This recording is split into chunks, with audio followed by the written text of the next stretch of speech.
오늘 말씀은 사무엘하 7장 18절부터 29절 말씀입니다. 다윗 왕이 여호와 앞에 들어가 앉아서 이르되 주 여호와여, 나는 누구이오며 내 집은 무엇이기에 나를 여기까지 이르게 하셨나이까? 주 여호와여, 주께서 이것을 의로 적게 여기시고 또 종의 집에 있을 먼 장래일까지도 말씀하셨나이다.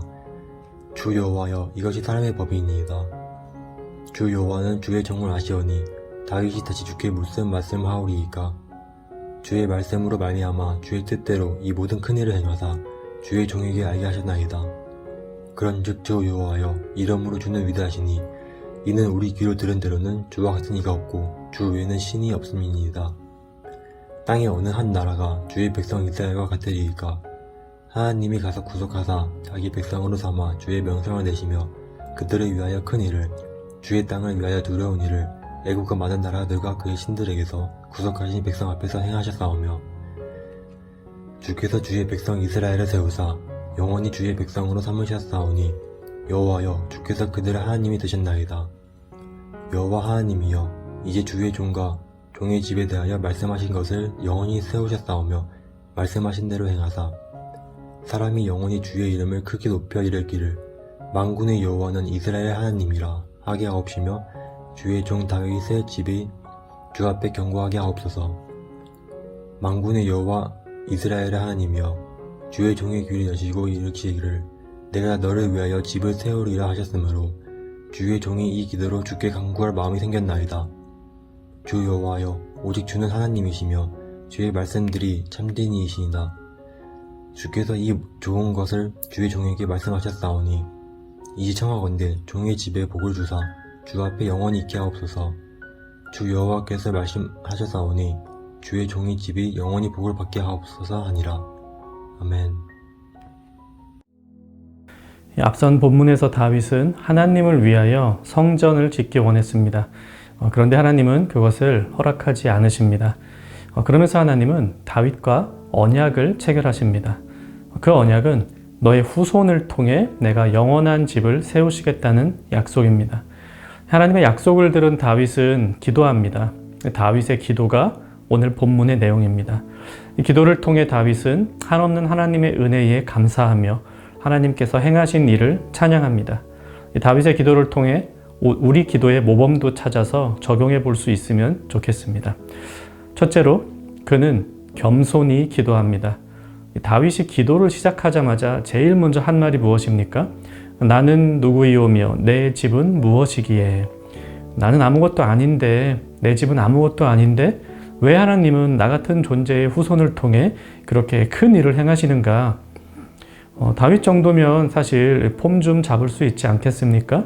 골리앗도 이겼고 블레셋도 파했고 사울 가문도 정리했고 인품도 좋고 인물도 좋고 신앙도 좋고, 그런데 다윗은 그런 것이 하나님의 은혜를 받을 자격이 아님을 잘 알고 있었습니다. 그런데 왜 하나님이 나에게, 내 집에 이러한 은혜를 주십니까? 이것이 다윗의 기도의 첫 시작이었습니다. 둘째로, 그의 기도에는 하나님께서 행하신 일이 담겨 있습니다. 24절까지 하나님께서 주의 백성 이스라엘에게 행하신 일들을 고합니다. 하나님께서 행하신 일을 말하는 것이 어떻게 기도가 될 수 있을까? 여기에는 우리의 신앙 고백이 담겨 있기 때문입니다. 우리가 믿고 기도하는 하나님은 우리와 상관없이 우주에 떠다니는 존재 혹은 작은 유리병 속에 담긴 요정이 아닙니다. 우리를 위해 선한 일을 행하시고 우리를 인도하시는 분입니다. 다윗의 기도에는 이 고백이 담겨 있습니다. 하나님께서 우리를 위해 이런 일을 하셨지요 라는 고백입니다. 출애굽을 하게 해주시고 또 전쟁에서 승리케 하신 이 모든 일들이 다 하나님께서 행하신 일이라는 사실을 고백합니다. 셋째로, 하나님의 뜻을 이루기 원하는 간구가 있습니다. 25절부터 마지막 절까지 다윗은 간구합니다.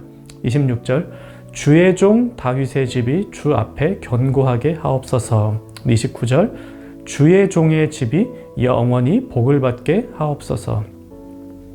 어떤 이들은 기도에 있어서 간구를 이렇게 적용합니다. 하나님께 간구하기 위해서는 하나님이 듣기 좋아하시는 말을 먼저 해야 돼. 그래야 기분 좋아서 우리의 간구를 들어주신대. 그렇기 때문에 처음에 하나님을 높이고 하나님 하신 일을 말하고 그렇게 하는 건가요? 전혀 아니죠. 우리가 기도를 통하여 하나님께 드리는 간구는 내 개인의 유익을 위한 것이 아니라 내 삶을 인도하시는 하나님의 계획이 잘 성취되시기를 바라는 간구입니다. 다윗의 간구도 한번 보십시오. 이것은 하나님께서 하신 약속을 그대로 읊은 것에 지나지 않습니다. 25절 후반절 말씀하신 대로 행하사. 다윗의 간구는 사실 하나님께서 말씀하신 것을 그대로 행해달라는 간구입니다. 다윗의 집이 견고하게 서는 것이나 다윗의 복을 받는 것 모두 다 다윗 개인의 사익이 아닙니다. 하나님께서 그에게 약속하신 일입니다. 다윗은 그것이 그대로 성취되기를 바라며 하나님께 간구했습니다. 우리는 많은 경우 우리의 사익을 구하는 기도를 합니다. 그렇게 하는 이유는 그렇게 기도하지 않으면 불안해서 못 살 것 같은 마음이 들기 때문입니다. 하나님께 소원을 아뢰야 하나님이 들어주시고 혹 내가 놓쳐서 아뢰지 못한 기도는 하나님께서 행하지 않으실 것 같은 불안한 마음 듭니다. 그러나 주님께서는 우리의 모든 필요를 다 아시는 분이라고 말씀하셨죠. 오늘 있다가 내일 아궁이에 던져지는 들풀도 하나님이 이렇게 입히시거든 하물며 너희일까 보냐 믿음이 적은 자들아. 다윗은 하나님께서 약속하신 그 일을 이루어 달라고 기도했습니다. 그것이 다윗에게도 가장 좋은 일입니다. 우리는 우리 마음속 소원을 이루어 달라고 기도합니다. 그런데 정말 우리 마음속 소원이 이루어지면 우리는 더 안전하고 평온한 삶을 살 수 있을까요? 그것이 우리를 영원하고 거룩한 삶으로 인도할까요? 오늘 다윗의 기도를 보면서 겸손하게 주님께 나아가 주님이 행하신 일들을 아뢰고 주님께서 행하실 일들을 기대하는 그런 기도를 할 수 있으면 좋겠습니다. 내 마음속 소원이 아니라 하나님의 소원, 하나님이 행하실 일을 아뢰는 그런 기도 말입니다. 말씀 생각하며 기도합시다. 하나님께 기도하는 순간 역시도 은혜임을 깨닫고 감사하고 겸손한 마음으로 기도하게 하소서. 나의 소원이 아닌 하나님의 일을 말하는 기도를 하게 하소서. 오늘 하루 다윗의 기도가 우리의 기도가 되는 거룩한 청년가족 되시기를 바랍니다.